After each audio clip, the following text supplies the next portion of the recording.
All right, hello everybody again. Once more, hopefully my microphone is not blowing out any eardrums and my voice volume is good.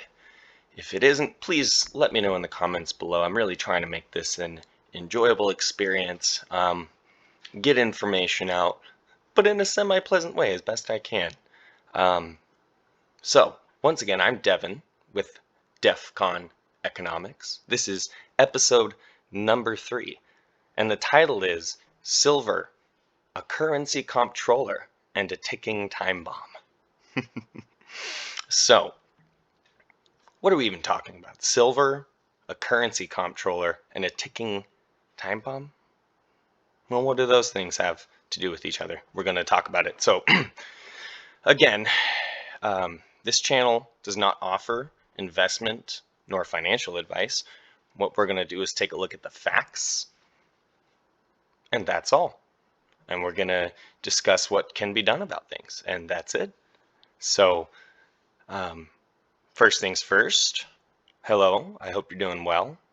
You're a beautiful, wonderful miracle of existence, and we're going to journey together through a few things. So first things we're going to talk about, well, we're not going to talk about it. We're just going to bring some attention to it and then move on slightly.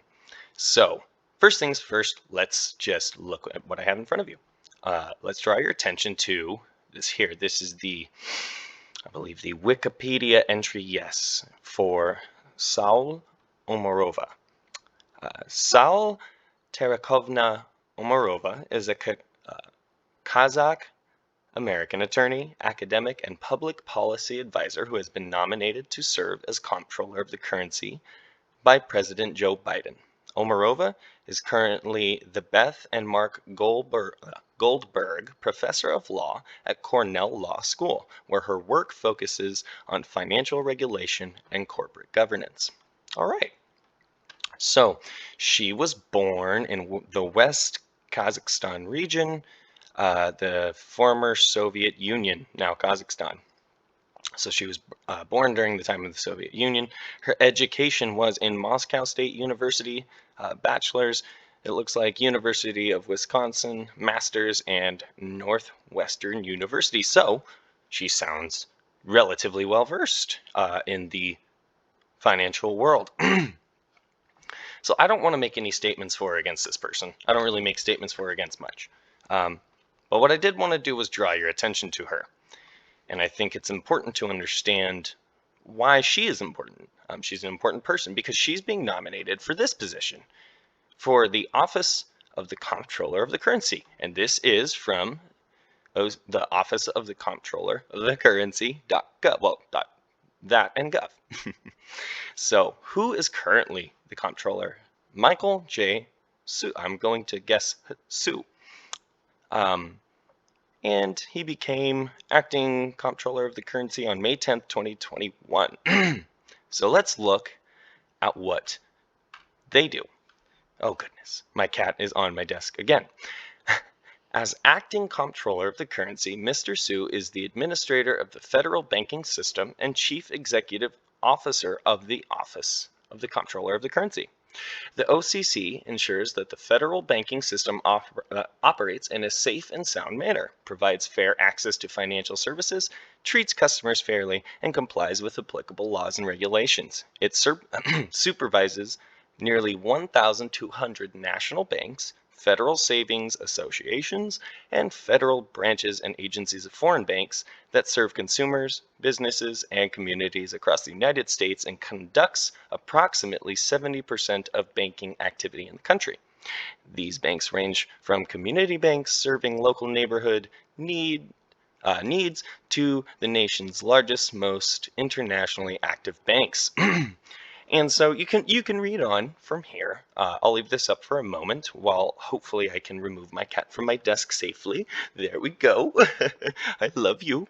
So you look here and you see that this person's fairly powerful. Look at that. That's 1,200 national banks, federal savings associations, and federal branches and agencies of foreign banks. That's actually important there, foreign banks. So this gal here was born in the Soviet Union, educated in Moscow State, and then Wisconsin. And so I find that just interesting, and I really hope, I want to urge people to do their own due diligence on this lady. And I'm not making a statement for nor against her. I just wanted to show what she is being nominated for, what kind of control that office has, which is rather vast, and just to show you that she even exists and where she's from. And you can see a few things here. So, maybe do a little bit of research. We went over the Office of the Comptroller of the Currency, kind of what they do. You can read here again. All sorts of good stuff. So what does any of this have to do with silver and a ticking time bomb? Well, let's look. So we've got the usdebtclock.org. So what this site does, as you can see, is counts a lot of numbers. But specifically, they talk about debt, population, work, labor, silver, U.S. Treasury dollars, U.S. M2 money supply, currency and credit derivatives. A lot of good stuff here, right? And the cool thing is, guys, just to quickly tell you, look, they've even got a lovely little mobile app you can use. So what does all this have to do with a comptroller and silver? So if you look over here where my mouse should hopefully be drawing your attention, you can see that we've got the dollar to oil ratio at 71, the dollar to silver ratio at 3,093. Well, there you go. That has just a little bit to do with silver, huh? And it even shows you going all the way back to 1913, which is, by the way, when the Federal Reserve was first founded, that there was only oh my God, just basically a little under $3 per per ounce of silver. You can see here the dollar to gold ratio now, 21,600.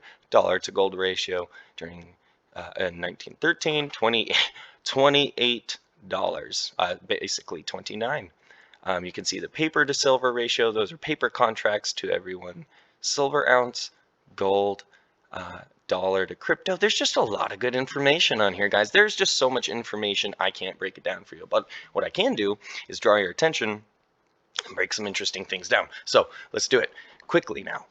The currency and credit debt derivatives. Now, what is that? That is basically if you just took everything, and I mean all the good stuff that we know about. This does not count black military budgets and things like that, but this counts pretty much all known credit, debt, all the currency involved with that, all that. I mean, every little bitty bit. See, that's why it says money creation. And feel free to go in here and read. So what I wanted to show you was something fantastically strange. Currency and credit derivatives now. That's 100. That's 100,000. Those are the millions. Those are the billions. Here's the trillions. That is $603 trillion of currency and credit derivatives now. So let's look up here now at U.S. national debt. There's hundreds of thousands, millions, billions, and trillions. So we owe a chunk of this. And that means other countries, somebody must owe a chunk of something to somebody. Because credit also equals debt. Because if you credit something out to somebody, they're going to owe you a debt. Okay. So we've established that we, the U.S., owe a chunk of this 603 currency and credit derivatives, because credit is also debt. All right, now let's look at U.S. Treasury dollars. There's the hundreds of thousands, and we stop at millions. Wait a minute, but I thought we owe 28 trillion, almost 29. It's not a lot of money. Currency. It's not. Look at these. So that's a lot. That's a lot. That's not a lot. What does that have to do with the comptroller? Well, the comptroller has control over a lot of this and can regulate a lot of it.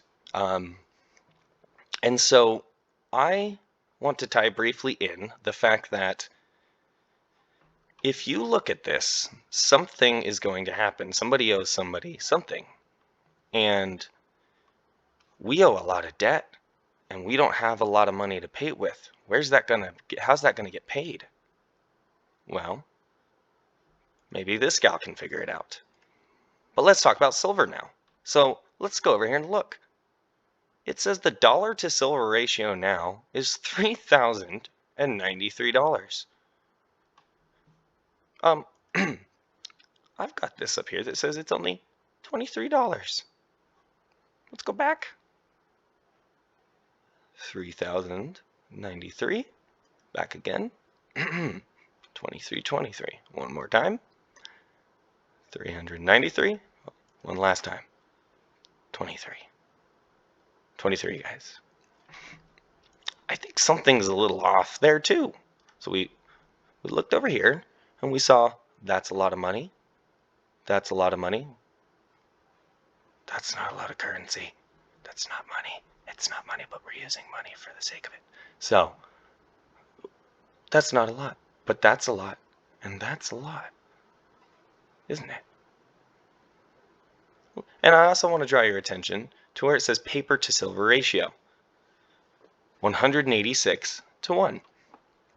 What is that? Those are paper contracts basically out for a silver ounce, and they float. And there's something called the COMEX, which I'm not going to get into, but I recommend you go over to Rafi Farber's channel or Currency Economics, where you can get a nice proper primer on that.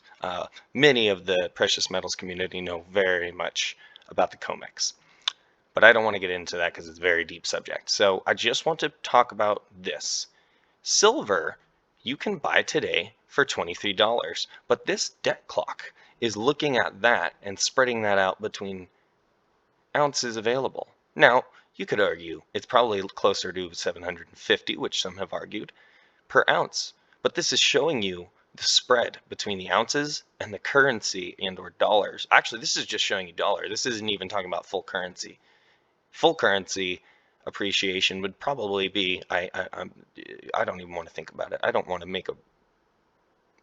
want to guess. But look at the dollar to gold ratio. So in my last video, I talked about how China and Singapore and other nations were buying gold. Do you think this is why? Do you think this is why? Do you think this is why? Do you think that might be why we don't have even a lot of currency to pay back our debts? And look at total federal, state, and local spending. Here's the hundreds of thousands. Here's the millions. Here's the billions. Here's the trillions, guys. Look at what we have in our treasury. The United States Treasury only has that much. We're spending this much. We owe this much. That much is out there. Look at the dollar to gold and dollar to silver ratio. Do you think something's skewed? This is what silver, a currency comptroller, and a ticking time bomb all have to do with each other. This gal, I want you to do your own research. I don't want to say anything. Will be put in charge of this, which is in control of this, and this might explode even further. Because look, I really want to draw your attention to this number and this number here. Guys, how are we going to get this taken care of without owning precious metals? They can't print precious metals. Do you see? I want to point something out. Do you see anywhere on here where the precious metal ounces are rising like this is?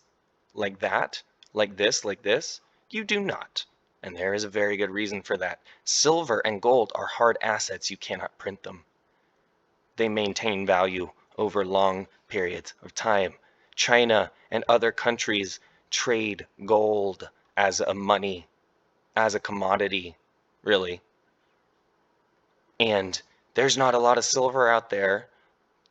Look at that. Look at this. Look at this. Look at all of this information here, guys. There's something to be put together. What I'm trying to say is that silver clearly is going to hold its value. Gold is going to hold its value.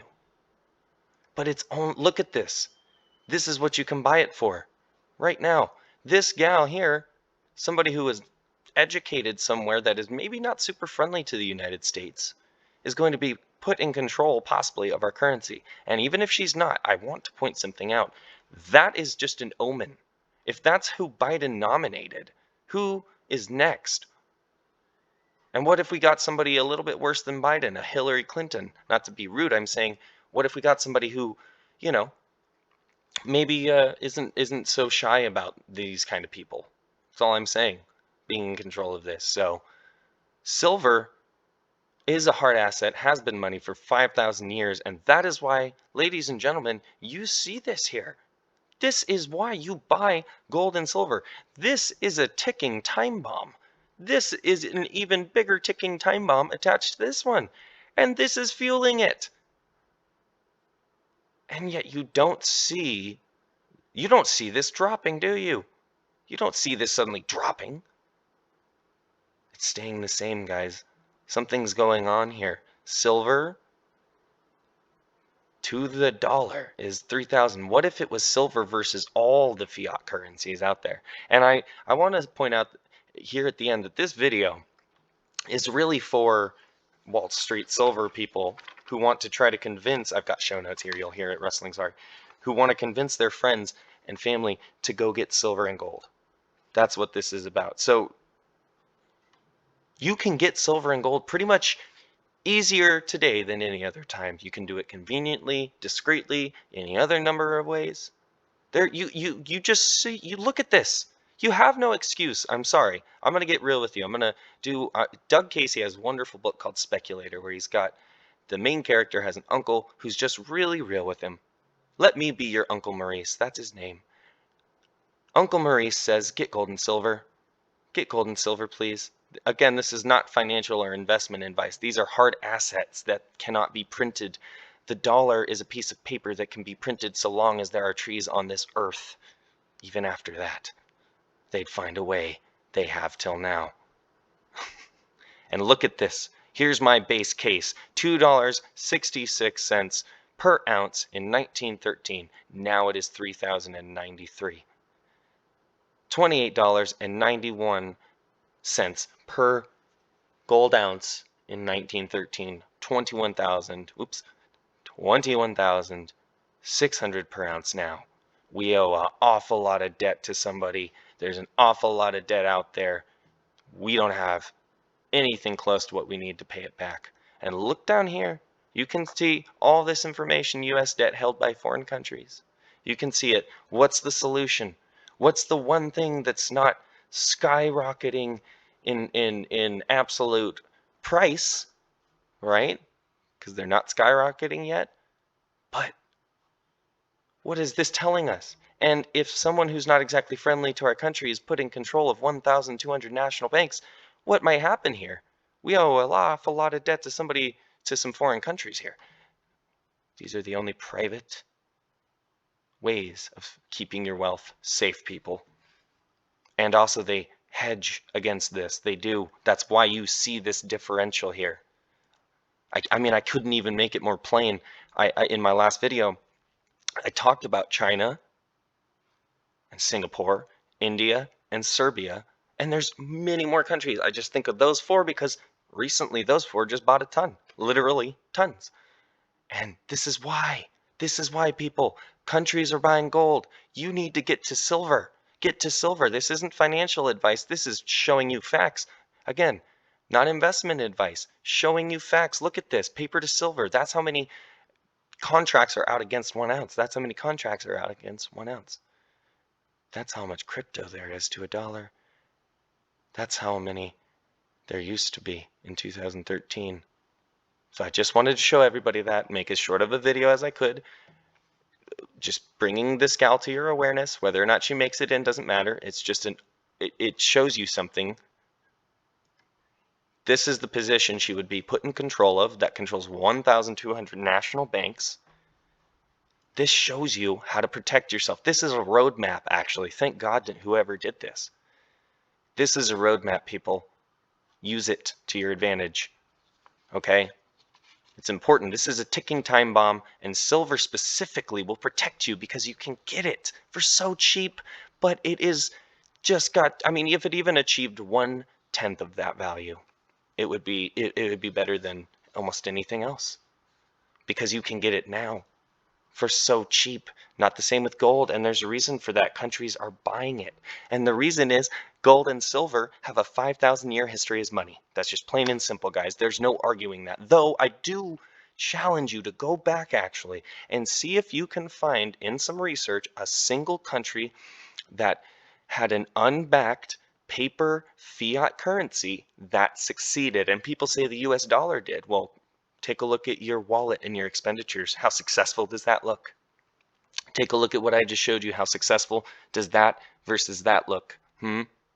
It doesn't look very successful. It looks very similar to other countries. Look how cheap this is, guys. This is fire insurance, and that's all I can call it. Like, you know, this is the currency being set on fire. And this is your insurance. Not financial advice. Just drawing attention, okay? Also, I just want to point out that silver, if you want to do your own research, is the most shorted metal on Earth. And I can prove that to you if you just go to the Department of Justice website yourself, because everybody needs to see it for themselves, not through my video, through your own eyes, and see that there are a lot of banks being charged with manipulation of both gold and silver. And when that ends, just like with the mortgage-backed securities with Michael Burry, there will be something explosive that goes down. And I want to make one other point. Chris Marcus wrote a fantastic book called The Big Silver Short, where he just interviews people and makes the base case for it. Go check that book out. I'm not saying to get it from him. Buy it used if you need to. Get it cheap, but get that information in your head. Check it out. I don't think you'll be disappointed or upset that you bought it. All right. Passionate about this, guys. I really want to help everybody. Anyway, I just want to close with the thoughts, I really wanted to get this video researched properly. So I went ahead and looked into the US, debt clock and just all the information, and I've back-checked and double-checked and triple-checked that it's correct. It's all based on actual government data. I wanted to show you what a comptroller of a currency is, what kind of power they have, and who Biden nominated to put there, and where they're from, which may or may not be a bad thing, who knows. But just to have your attention there would be good. And one last thing, in my last video I showed you guys, Singapore and China, right there, added 20 and 26 tons of gold. Do you think there's a reason? Do you think there's a reason? Do you think there's a reason? All right. Again, this isn't financial advice. This is just my observations and research I wanted to share with you. And if I'm wrong, I want you to correct me in the comments or wherever you feel necessary and post that due diligence showing what I got wrong so that I can do better in future podcasts. Otherwise, I really hope that this was informative and useful and brought your attention to some things that maybe you weren't exactly aware of before and maybe might get you thinking. So one last quick thing is I want to challenge everybody out there to go back and research and find one fiat currency, as defined fiat currency, that succeeded out of the thousands of them. And let me know if you find one. All right, everybody, remember your beautiful miracles of creation. Thank you for being here with me. This has been Devin of Defcon Economics. I should hopefully have an interview with Chris Marcus of Arcadia Economics coming in hot and heavy for you guys here soon. I'm really excited about just a number of guests I'm reaching out to and hope to get a hold of over the coming months and get their basically expert opinions and views on these subjects. But thank you for being here with me. Again, this was Devin of Defcon Economics. Don't forget to comment, like, and subscribe if you like anything you heard, if you found this useful, if you found it helpful. And just remember to take care of yourself, mental health, and your well-being. This is Devin signing off.